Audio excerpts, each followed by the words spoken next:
Old man Woody likes the crooked cock. You guys do any fun games with your grandparents?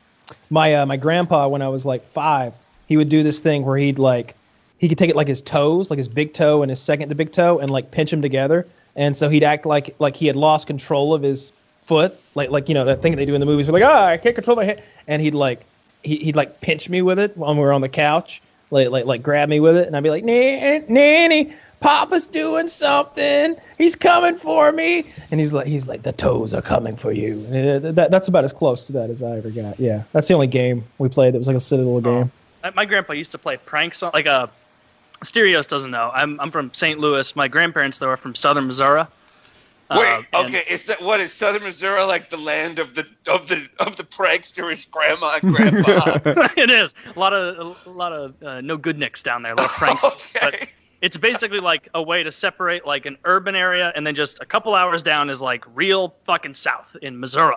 You know, our fucking governors and politicians here do that like we're retarded, where they'll be like, the fine people of Missouri in Kansas City and St. Louis, and they'll be like, now, I've been a Missouri boy my entire life, when they're in fucking Cape Girardeau or whatever. But my grandpa used to do little pranks with us.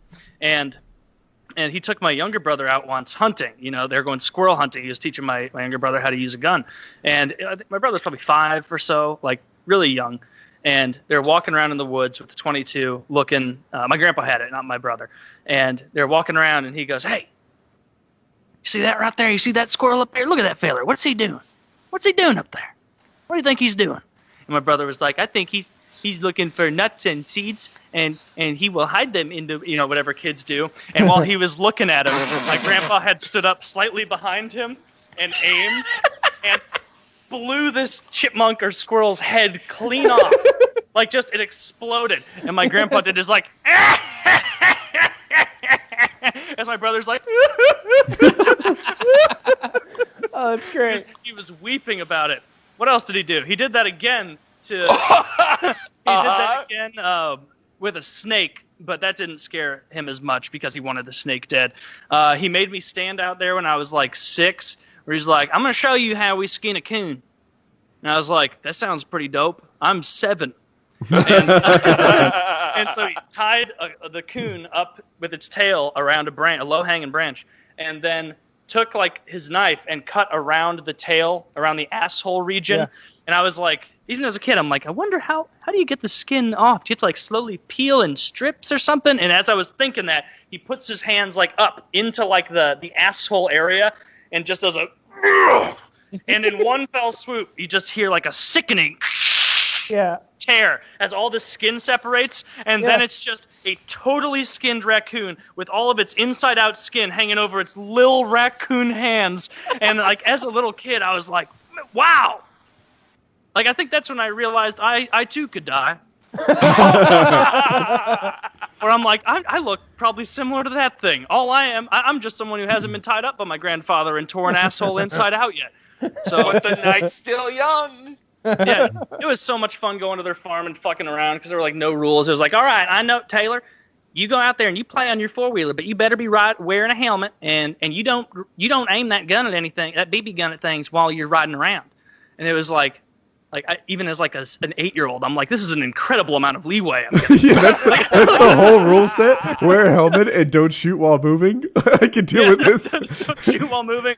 And at the same time, it's like, this farm is enormous. I'll just drive over that hill and I can do whatever I want.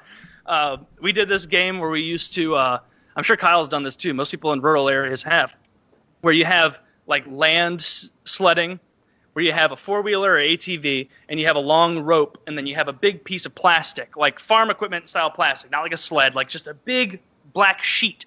And my grandpa drilled some holes into it, tied the rope, and so you're about 20 feet back from the 4-wheeler, and you would treat it the same way you would skiing on a jet ski, except you had to be sitting down. And we would do this in the fall mostly, but we wanted to do it in the summer too, and we had some friends down. And we didn't consider the amount of bugs there are just hanging out in the grass in Missouri in July. And so I was driving the ATV, and we put a friend back there, and he was like all ready and excited. And the front of it, it's not a sled that has a nice, beautiful ramp that deflects everything. It's just a curved U sheet, nothing between you and the grass in front of you. And so basically I got going like, 30, 40, in this big field, which is fucking fast. And on a sled? Back, that's what a car does. This was insanely dangerous. I'm shocked no one got hurt more than they did. And I would drive, and like usually you hear like haha, like whoa, like fun things like that. And all I heard from Jake, my buddy in the back, because I wasn't turning around to look that often, all I heard was Taylor. And I looked back, and he was like, on his lap was so much grass, and on that grass and all around him, on his face, bugs, nothing but bugs that. Basically scooping out of the ground and flying up into his face. So he'd been eating bugs for like 5 minutes, and I didn't stop the ride for like another 10 minutes. Because he was like, stop! What? You know, so you just keep going. Everybody has hijinks as a kid. Oh my God. I think you guys might have more hijinks than most kids. Just gonna put that out there. That's totally normal to pull your friend in a plastic sled in the summer and get bugs all over. Oh, God. We used to shoot the cows with paintball guns. They didn't mind. Yeah. Oh, for sure. Yeah. I shot them with a potato gun, Have you ever too. been a cow, though? Like, how can you be sure? They're so tough. It wasn't even like a shoot and they go, It was like they had no idea like if you hit them near the ass, like a little tail would just the same way a fly. But like we so underestimate how those animals are. Cats have evolved not to show pain. Like when they fall off a 2-story building and walk away, they're in a lot of pain.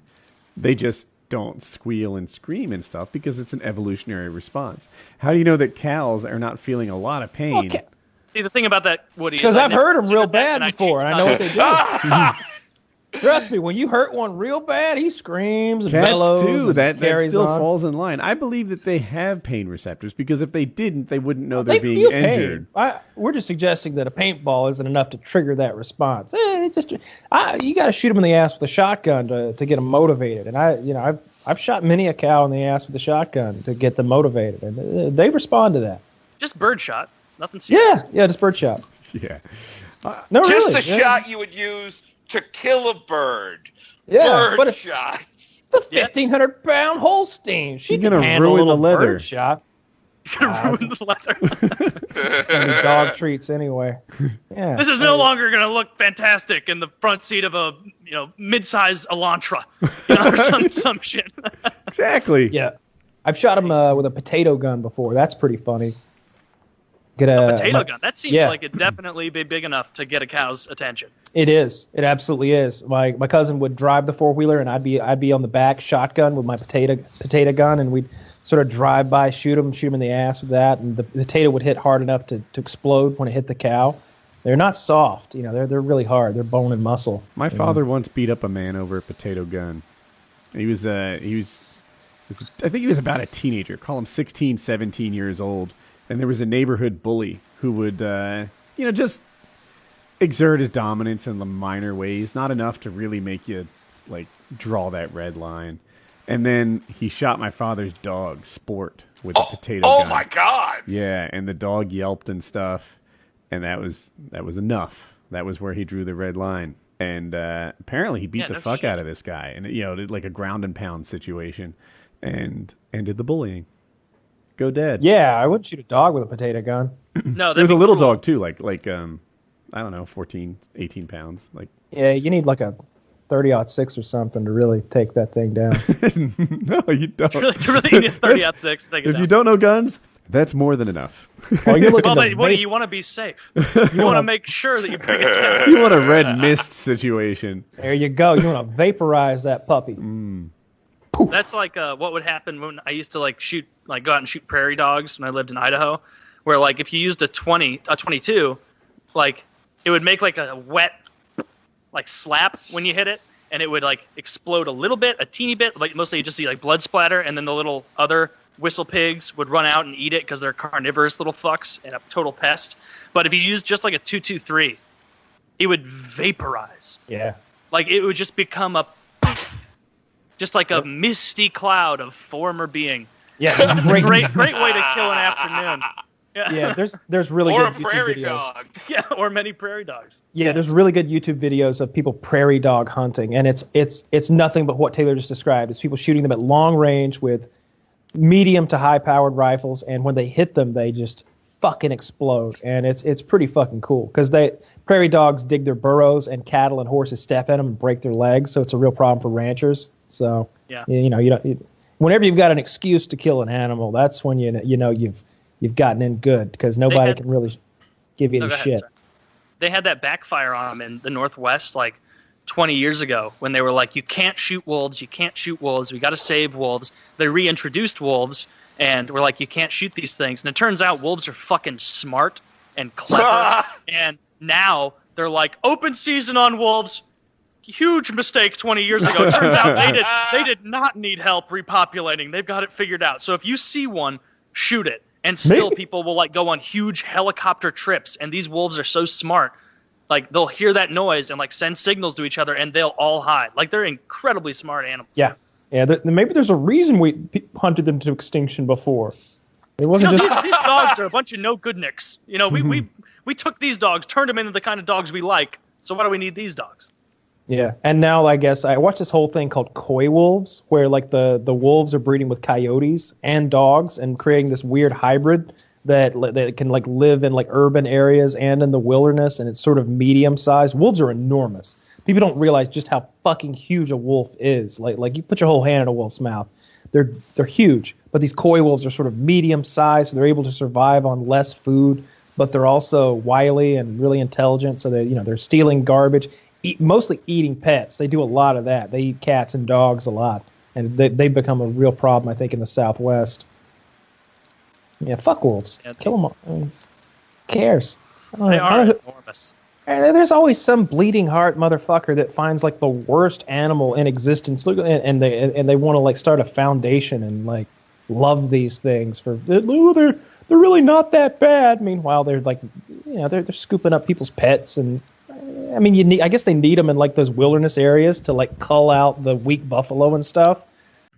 I ended on that note. I love the wordplay. That was the best shit I've ever heard.